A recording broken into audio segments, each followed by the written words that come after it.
Waalaikumsalam warahmatullahi wabarakatuh. Ustaz, ada seorang perempuan yang pernah menikah, tapi akhirnya dia bercerai, alias dia janda. Kemudian dia menikah lagi, tapi kawin lari. Capek. Orang menikah itu diam, maka dikawin sambil lari, bingung saya. Tidak disyariatkan kawin lari itu. Penghulunya juga bingung. Saya nikahkan engkau, Masya Allah. Saya terima nikahnya. Ada-ada aja. Kadang-kadang manusia itu dikasih yang nyaman, pilih yang susah. Dan dia dinikahkan oleh orang lain, sedangkan wali sahnya masih ada. Bagaimana hukum menikah seperti itu? Baik. Teman-teman sekalian, pernikahan itu diikat oleh beberapa ketentuan. Ketentuan-ketentuan dimaksud ada yang menjadi rukun. Di antara rukun-rukun itu, pertama ada yang menikahnya, laki-laki, perempuan. Jadi kalau menikahnya itu laki-laki, perempuan jelas tidak sah pernikahannya. Kedua, ada wali nikah. Wali nikah itu bagi yang masih gadis itu mutlak, bagian terdekat dari dirinya. Orang tua, ayah masih ada. Kalau ada itu ayah. Tidak ada kerabat terdekatnya, pamannya, kakaknya, atau adiknya, atau yang paling dekat. Dan wali ini fungsinya bukan hanya menikahkan, tapi menjadi jalur konsultasi jika ada hal-hal terjadi di rumah tangganya. Karena itu wali akan memberikan perlindungan pada perempuan supaya berfikirnya matang. Quran surah kedua ayat 221, paling kanan sebelah atas. Wala tankihul musyrikin, wala tankihul musyrikati hatta yu'minna. Jangan kamu laki-laki menikah dengan perempuan musyrik sampai mereka beriman. Wala amatun mu'minatun khairum min musyrikati walau a'jabatkum. Perempuan mukmin yang biasa-biasa saja lebih baik dibandingkan dengan musyrik walaupun dia memikat hati. Wala tunkihul musyrikina hatta yu'minu.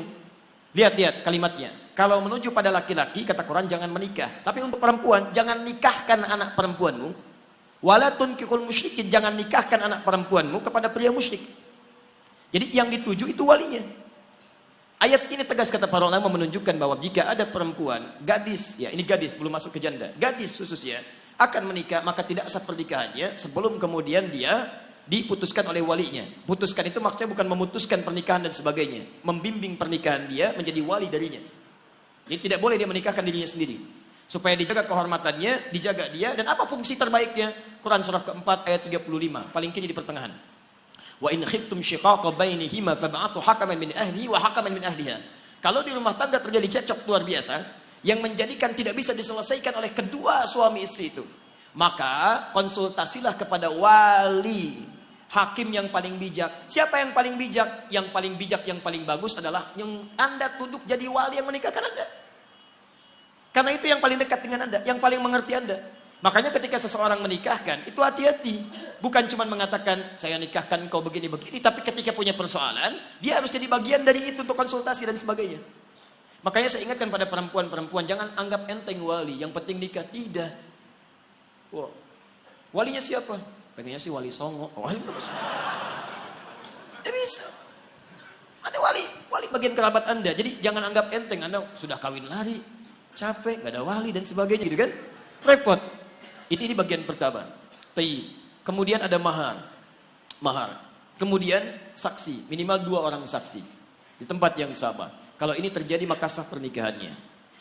Sekarang status dia bagaimana dengan janda? Sebagian ulama mazhab mengatakan seorang janda, maka dia tidak harus minta izin kepada wali atau keluarga terdekatnya, baik ayah, ibu dan sebagainya. Dia punya hak karena pernah menikah, dia punya hak di situ untuk bisa mengajukan pernikahan sekalipun kemudian tidak harus izin dari keluarga terdekatnya. Tapi tetap pengetahuan dengan kerabatnya, wali dan sebagainya itu harus ada. Komunikasi, kebaikan-kebaikan dan sebagainya. Kenapa? Karena khitabun nikah, perintah pernikahan itu tujuan utamanya melahirkan sakinah.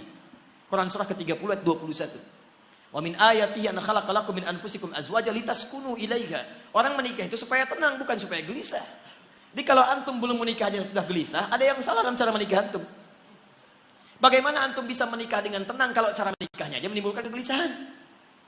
Makanya sekalipun para perempuan yang sudah pernah menikah punya hak misalnya secara pribadinya untuk dia bisa menikah dengan yang dia pilih, tapi tetap tidak mengurangi 2 hal. Dia harus berkonsultasi, dia tanyakan, dan dia minta perwalian. Jadi tidak menggugurkan hak walinya.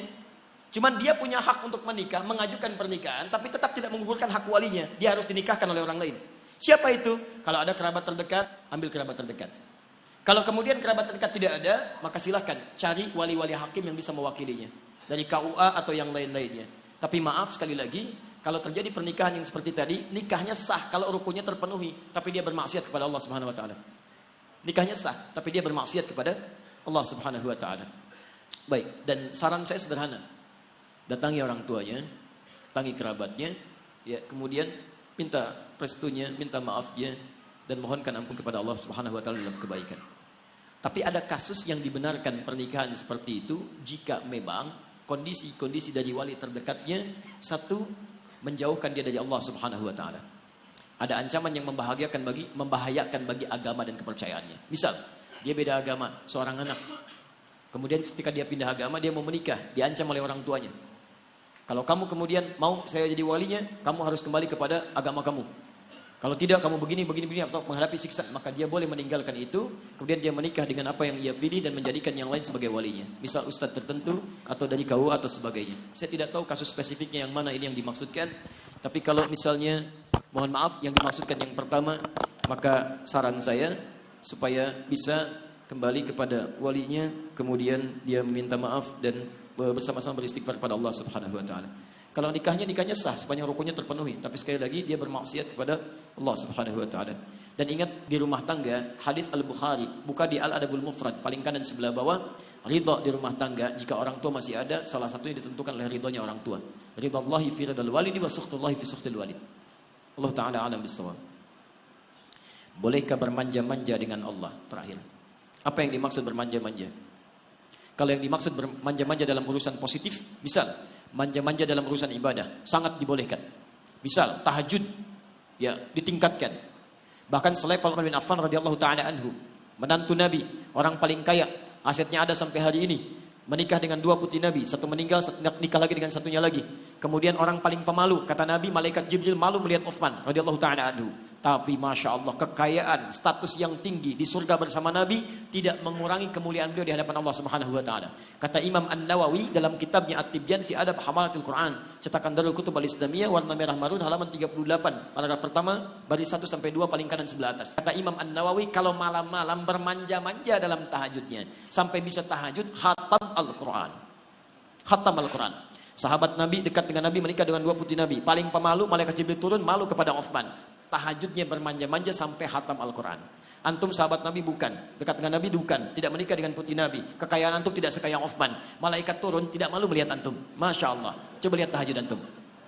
Baca Al-Quran. Lihat sahabat-sahabat Nabi. Ya, ada yang lain. Misal Abdullah bin Mas'ud ketika baca Quran bermanja-manja dengan bacaan Qurannya. Sampai ketika nikmatnya baca Quran, malaikat turun, bergerak angin, tiup kencang badai. Tiba-tiba Masya Allah, beliau diam, baca, gerak lagi. Bingung, datang pada Nabi, diadukan. Atan Nabi sallallahu alaihi wasallam. Apa kata Nabi? Atadri, tahukah engkau, ya Abdullah, ketika engkau sedang baca Al-Quran, saking bagusnya bacaan Quranmu, turun malaikat ingin mendengarkan bacaan Quranmu. Banyak yang turun, banyak turun. Masya Allah, bermanja-manja dengan bacaan Al-Qurannya. Karena itu seperti Abdullah bin Mas'ud, cuma satu di muka bumi. Bayangkan kalau semedan, baca Qurannya seperti Abdullah bin Mas'ud. Hancur semua medan ini. Turun malaikat. Makanya saat antum baca Quran, gak ada yang turun malaikat. Cuma dicatatkan pahala antum insya Allah. Jadi silahkan bermanja-manja dalam urusan positif, tapi manja-manja dalam maksiat itu yang kita jauhi. Di maksiat antum jauhi. Allah tidak sukai. Mulai hari ini, ayo kita kembali pada Quran. Jadi orang baik dari ujung kepala sampai ujung kaki, dan itu insya Allah mengantarkan kita ke surga bersama keluarga kita. Ya, jadi saya tidak ingin dengar ada pengusaha dari sini jadi tidak baik. Baik, jangan terima hal yang tidak benar. Masuk ke ruang kerja, ada tiba-tiba uang, Pak, 10 juta Pak. Dari mana? Ya, untuk Bapak lah. Maaf, tangan saya sudah baik. Jari tahiyat saya tidak akan pernah menerima maksiat. Ambil. Masya Allah. Pak, 100 juta Pak. Ya, saya istikharah dulu. Ya, Masya Allah tidak. Semua baik. Cukup ya? Ya, sudah jam 8 ini ya. Ada hak dari ustaz-ustaz lain untuk meneruskan. Saya kira saya cukupkan dulu teman-teman sekalian. Saya mau infokan barangkali satu. Saya bersyukur pada Allah dengan kehadiran kita semua. Dan tolong tunjukkan keteladanan Islam yang baik. Pulang dari sini tertib yang rapi. Jangan ganggu orang-orang lainnya. Bantu dari aparat pemerintahan ya, dari polisi, dari TNI, macam-macam, supaya kerja mereka juga kita ringankan. Itu sedekah dalam kebaikan kita. Yang kedua, saya berpesan, ayo kita berubah. Mulai hari ini jadi lebih baik insya Allah. Ya, karena itu siapapun ustadz yang mengajarkan kebaikan, ambil ilmunya. Kalau ada yang tidak mendekatkan pada Allah, tinggalkan, termasuk saya. Kalau apa yang saya sampaikan tidak membuat Anda dekat dengan Allah, tinggalkan saya. Ambil pendapat ustadz-ustadz lain lebih baik. Dan tinggalkan segala perselisihan dan sebagainya, karena itu tidak akan meningkatkan status derajat antum kebaikan di hadapan Allah Subhanahu wa taala. Ambil ilmu ustadz lain, dapatkan kebaikannya dan tinggalkan segala yang buruk. Insya Allah antum lebih dekat dengan Allah Subhanahu wa taala.